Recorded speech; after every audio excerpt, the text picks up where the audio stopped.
All right, today we will start section 7.5. Today our objective is to solve radical equations. So we've done a lot with simplifying radicals and converting them between fractional exponents and radicals. Now we're going to put them into equations and solve.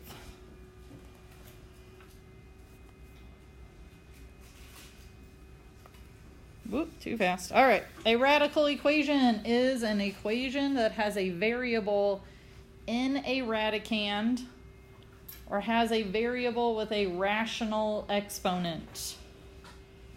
Remember, when we see rational exponent, we should think of a fraction.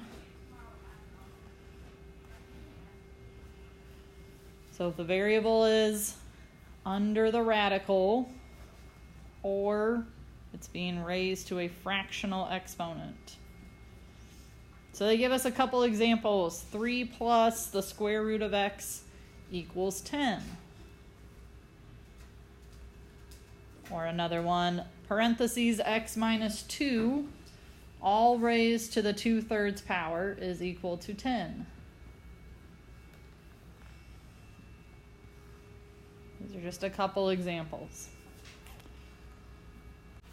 All right, this next slide gives us an example that is not a radical equation.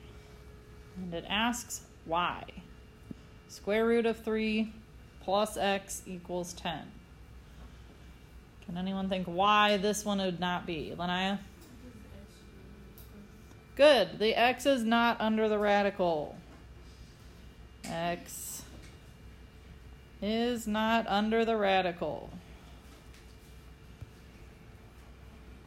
That's a wonderful explanation for it. It also does not have a fraction as an exponent. Questions about why this is not a radical equation? Okay, then let's move on to how we would solve a radical equation. First step is to isolate the radical on one side of the equation. So that's our first step. Get the radical alone. Then you are going to raise both sides of the equation to the same power that removes the radical. Usually we look to the index to tell us what power that is. So if you want to put that as a helpful hint, look at your index to see what we should raise both sides to. We simplify, and finally we will check our answers to see if they are reasonable.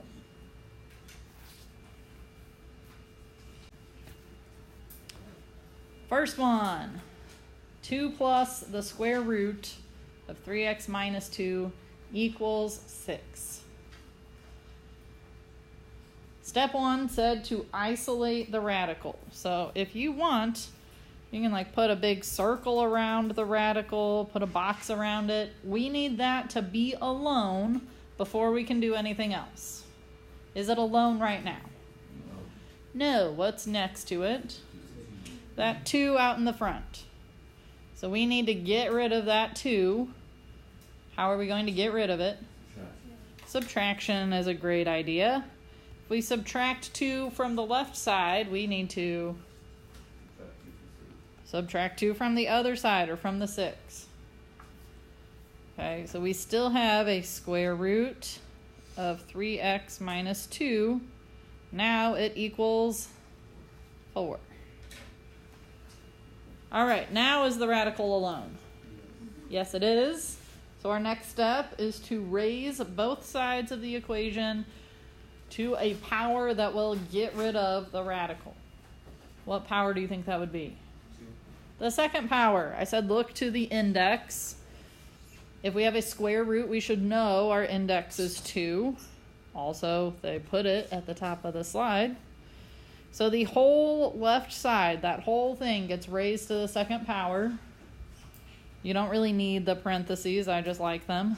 Also, that 4 is getting raised to the second power. If you do something to one side of an equation, you have to do it to the other side. What happens when we square a square root? We square a square root. What were you saying, Jacob?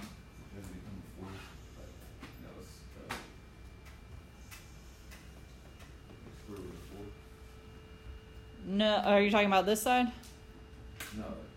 This side? Yeah. No, I don't think we'll end up with a 4. Lanai, what do you think?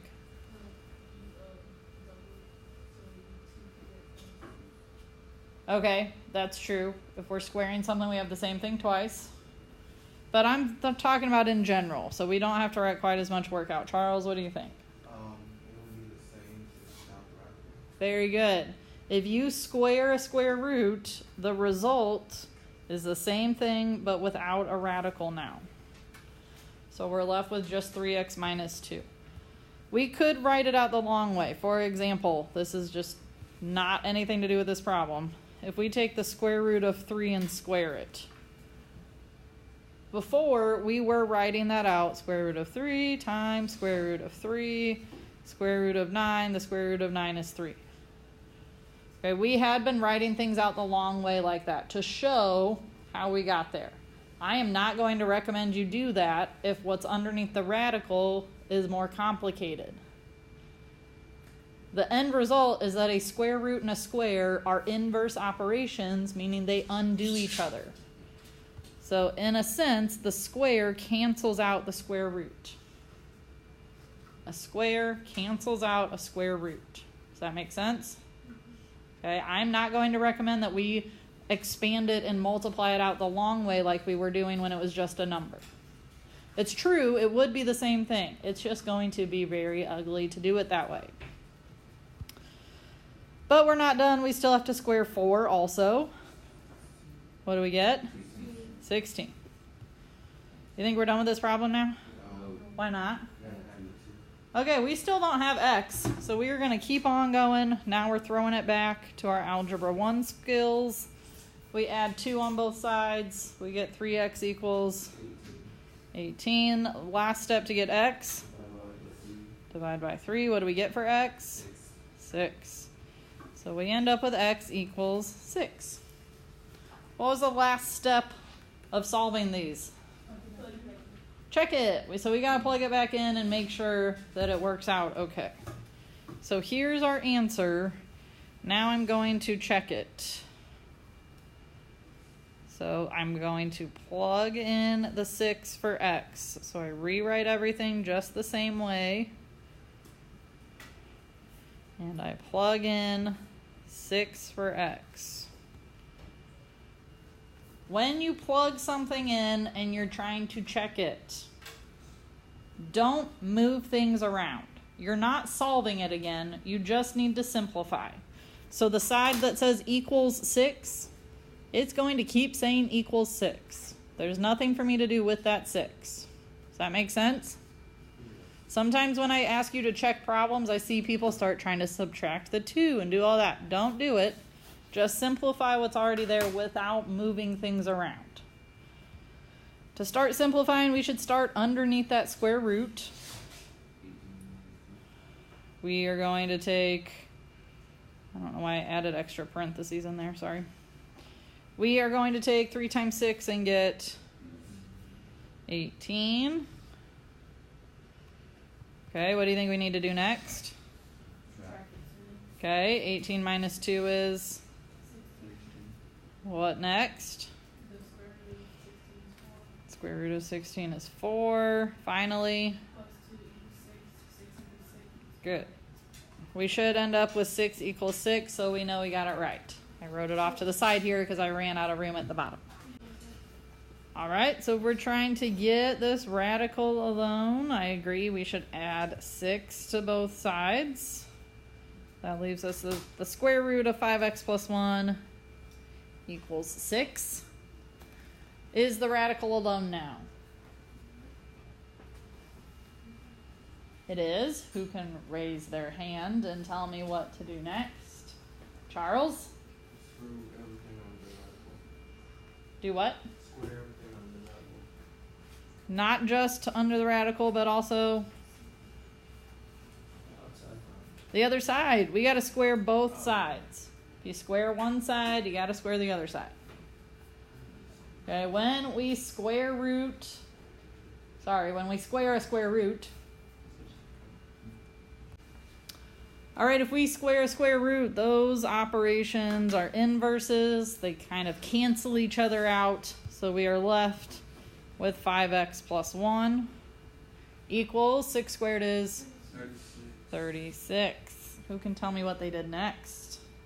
Ian?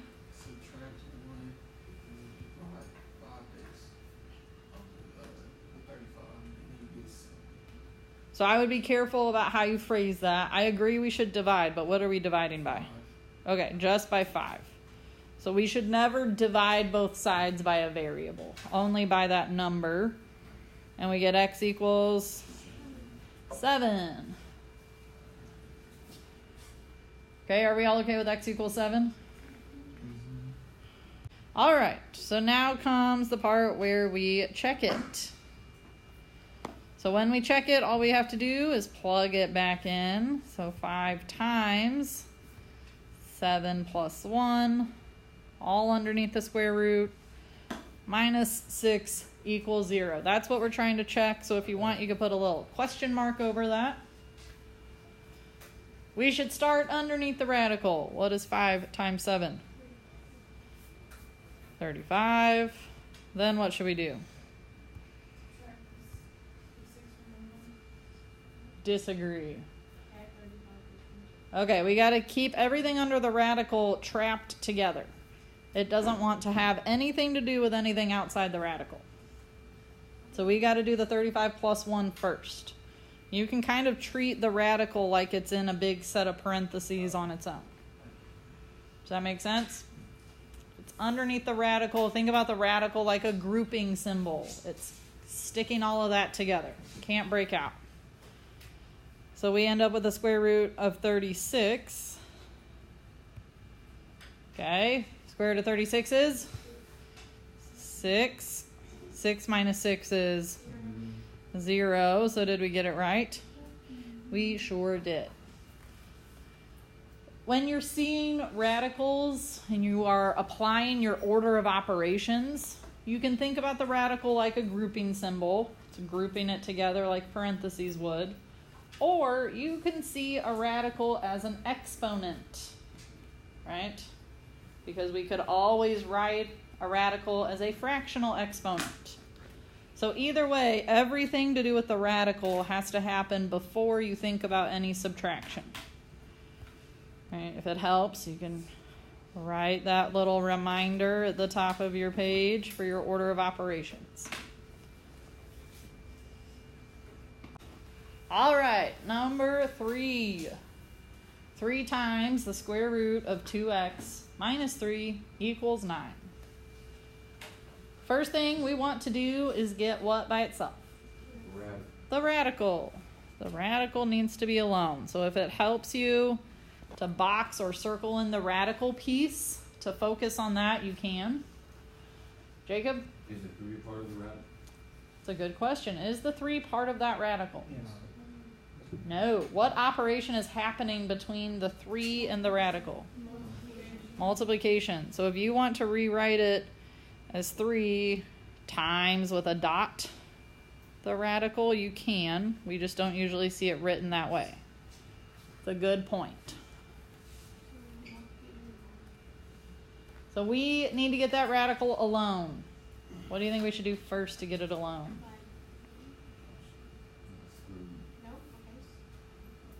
Let me write an equivalent problem and see what your ideas are. If instead of writing a radical, let's call it a different variable, like a. So instead of that radical, I'm going to put an a, but I'm going to leave everything else the same. What would you do first to get a alone? Add 3. Do we see why we would add 3 first here? We're all okay with that? Algebra 1 style? That's the same thing we're going to do on this side. So treat that radical like it's just one big variable or something. When you're trying to get that radical alone, you've got to go back to your Algebra 1 skills. We would need to add 3 to both sides. We okay with that? Okay. I'm going to erase our Algebra 1 equivalent. When we add 3 to both sides, we're left with 3 radical 2x equals 12. Next step. Now we're ready to divide off that 3 from both sides. Divide by 3, divide by 3. We're left with the square root of 2x equals 4. Are we all still okay with this? Once the radical is all alone, we are ready to get rid of it. How do we get rid of this radical? Do what to both sides? Square both sides. We're already taking a square root, so we need to undo a square root, which means we square. If you were to square root both sides, that would make it harder. So we square both sides. On the left, the radical and the square cancel each other out. We're left with 2x equals what? 16. 4 squared is 16. And then what do? Divide by 2, we get x equals 8. So when we do our check, we go back to the original problem, and we are going to just replace the x with an 8. Remember, when we do this, we're not moving anything around now. We're just one step at a time, evaluating it, simplifying it, seeing if it works. Underneath the radical, we take 2 times 8 and get 16. Square root of 16 is 4. All right, next thing we should do. 4 times 3. Good, multiplication comes before subtraction. 4 times 3 is 12, and 12 minus 3 is? 9. Did we get it right? Yes, 9 equals 9, so it checked out. So x equals 8 would be our answer. Oh, okay. I get what you're saying. All right, who can tell me, by raising their hand and getting called on, what my first step should be? Devin. Add 4 to both sides. We need that radical to be alone. So we have the square root of 3x plus 1 equals 9. Who can raise their hand and tell me what to do next? Sadia.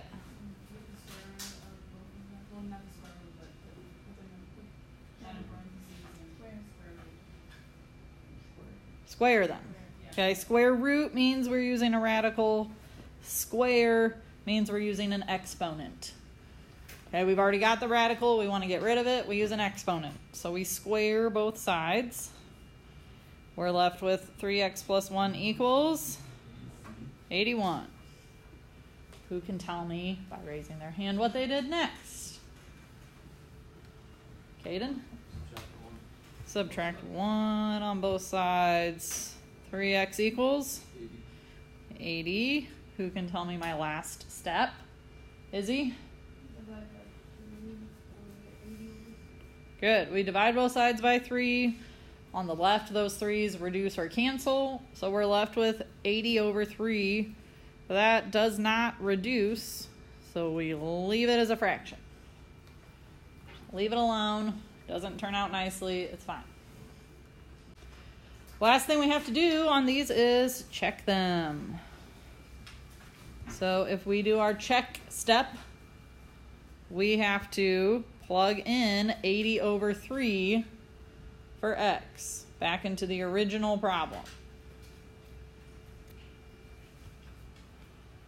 Square root of 3 times 80 over 3 plus 1 minus 4 equals 5.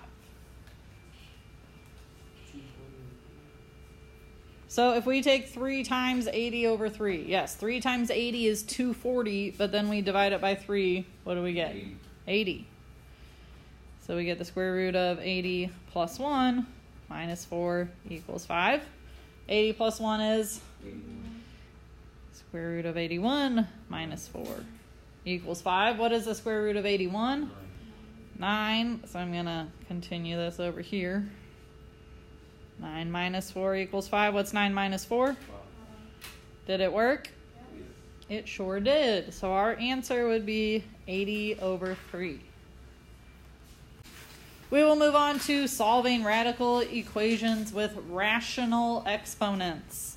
What word are we supposed to think of when we see rational exponents? Fractions. So if we see a fraction as an exponent, these are our steps. First, isolate the radical expressions or rational expression. Next, raise both sides to the reciprocal power. So remember, if we have a fraction, what does it mean when we talk about the reciprocal? The opposite. Not the opposite, because that would change the sign.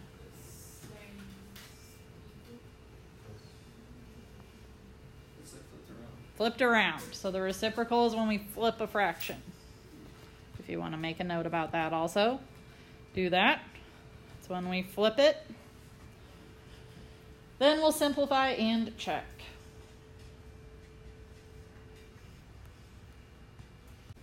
What is it that we're trying to isolate? Okay, the x minus 2. What's in parentheses being raised to that fractional exponent? So this is what we are isolating. What's being raised to the fractional exponent? Is it by itself? No. How do we make it by itself? Good. Divide both sides by that 2 out in front. So that leaves us with x minus 2 to the 2/3 equals 25. Are we okay with that first part? Not a whole lot different from what we were doing on the first 4 examples. The next step is the one that's a little weird. What are we going to do? Multiply 2 times 2 divided by 2. Not exactly multiply. Do like the like reciprocal on both, or on both sides. The power, both sides. What power? 2/3. Not 2/3. 2. 3/2. Okay, so it says raise both sides to the reciprocal power. That means we are going to raise this side to the 3/2 power. Okay, the reciprocal of 2/3 is 3/2. We are also going to raise 25 to the 3/2 power, or 3/2 power. Now on the left, yes, if we take a power and we raise it to another power, we multiply the exponents together.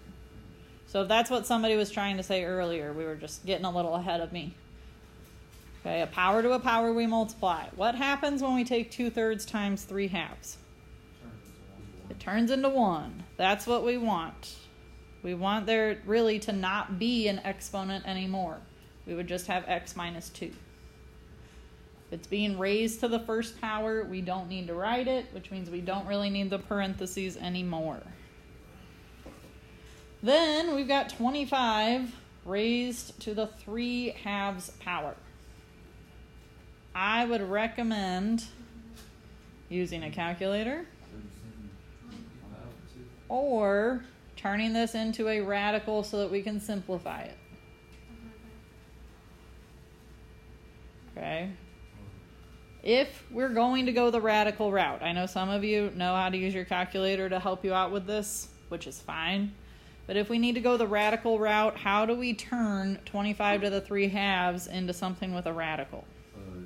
2 or square root of 25 to the 3rd power. Good. Square root of 25 to the 3rd power. Can you just make that some decimal? At no point should we have a decimal on this problem. I mean, like if you did the 3/2, make that 25. If you're using a calculator and that's how you want to do it, that's fine. That's not going to help us in this situation. Okay, if we are done simplifying this, we are trying to find pairs 25 is going to break into what? 2 5s. And how many 25s do we have? 3 of them. So that means we are going to end up with how many 5s outside the radical? 3 of them. 1 for each 25. Would there be anything left under the radical? No. So 5 times 5 times 5 is 125. If you want to use a calculator, or you need to learn how to use your calculator to help you with that step at this point, that's fine. If you need help learning how to use your calculator, let me know when we've got some time. Now is not that time. All right, are we done? No, x is not alone yet. What do we got to do? Add 2, so x equals 127. All right, our steps from above say that the last step is 2. Check it. That is less pleasant on these, but not impossible. So 2 times 127 minus 2 to the 2/3 power equals 50. That's what we're checking to see if it comes out to be true. Remember, on these, we don't really move things from one side to the other side. We just simplify what is there. 127 minus 2 takes us back to the 125. 125 to the 2/3 power.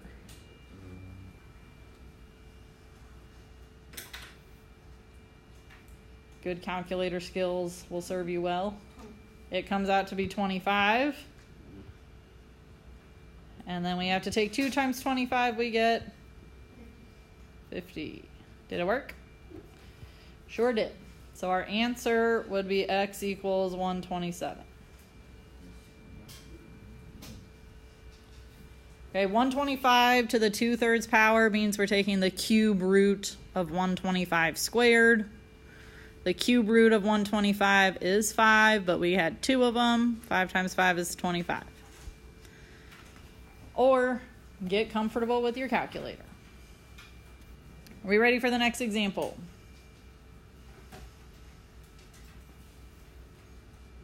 Nobody's ready. Oh, a couple people are ready. All right, we're going to walk through this one together. I think these ones that have fractional exponents are a little tough, especially if we're not cozy with our calculators just yet. All right, we need to isolate the part of this that has a fractional exponent. So that would be the stuff in parentheses with its exponent. Much like the last problem, how are we going to get that all alone? Divide by 2. Divide both sides by 2. So we have x plus 3 to the 3/2 power is equal to 27. The second step from our list of steps above says to raise both sides to the reciprocal power. What is the reciprocal power? Okay, it is 3 over 2 right now, so our reciprocal would be 2 over 3.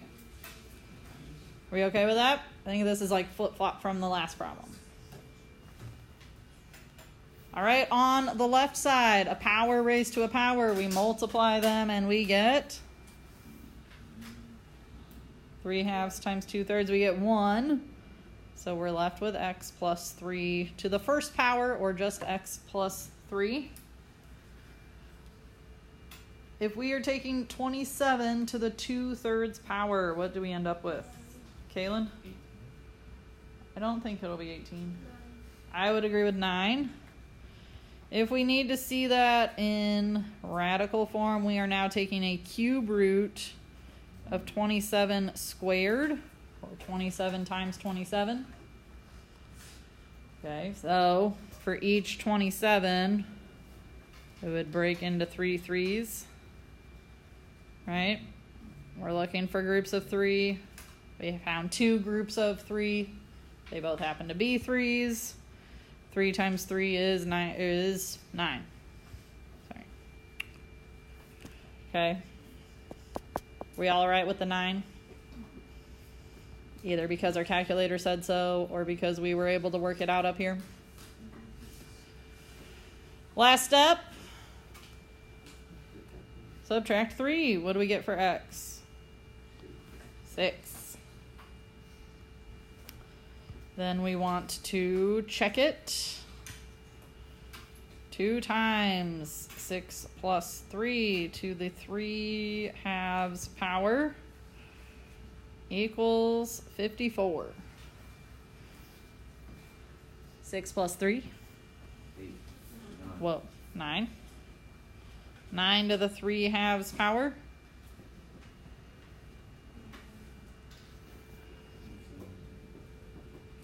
What is it?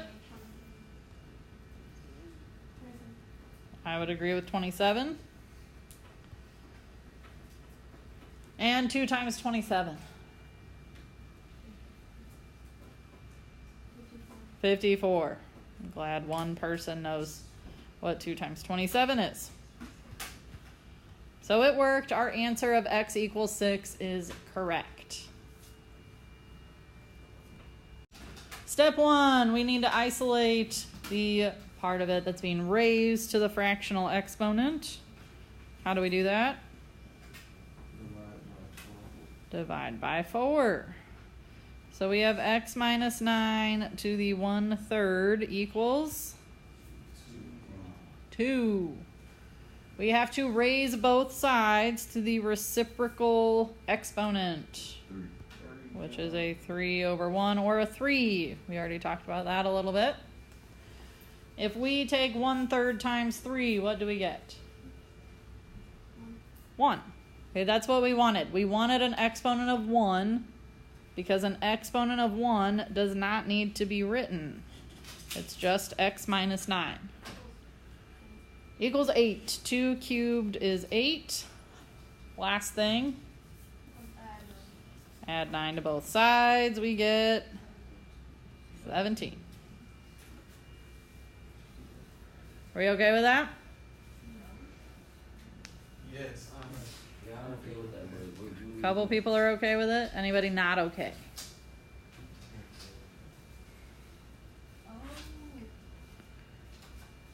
Okay.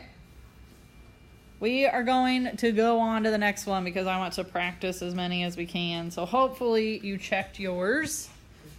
If not, you should. And we'll move on to number 8. This time, what we're getting alone is the 2x raised to the 1/3 power. Remember that 2 out in the very, very front is getting multiplied to the parentheses. So what is our very first step going to be? Subtract 1 on both sides. So I want you to keep that in mind while you work through this, and we'll talk about the rest of it in just a moment. Okay, let's talk through it. When we subtract 1 from both sides, we're left with 2 times 2x to the 1/3 equals 4. Next thing. divide 2. Divide both sides by 2. So we've got 2x to the 1/3 equals 2. Next thing. Divide by 3. Divide by I 3? meant put the parentheses in the right order. Or 3. It's 3. What is 3? The outside of it. What do we call that? 1 over 3. The reciprocal, but I'm using it as a exponent. There's an exponent of 3. Okay, so on the left side, the exponents are reciprocals, which means they multiply to be 1. We're left with just a 2x equals 2 to the 3rd is 8. Last step. Divide by 2 on both sides. X equals 4. So we don't have to check it on these? We are skipping the check step so that we can do as many practice problems together as we can in class right now. All right, questions about number 8? All right, there's number 9. First step on number 9, what are we thinking? Add 7. So we have 2z plus 3 to the 1/2 equals 7. Next step. Would you divide 3 enough? You would have to multiply or Okay, we got to use the reciprocal of our exponent. So we are going to raise both sides to what exponent? 3. Well, 2. 2. 2 over 1 or 2. When we do that on the left, we are left with 2z plus 3. And on the right side, 49. What do we have to do to get z alone? So 2z equals 46, and then divide by 2z equals 23.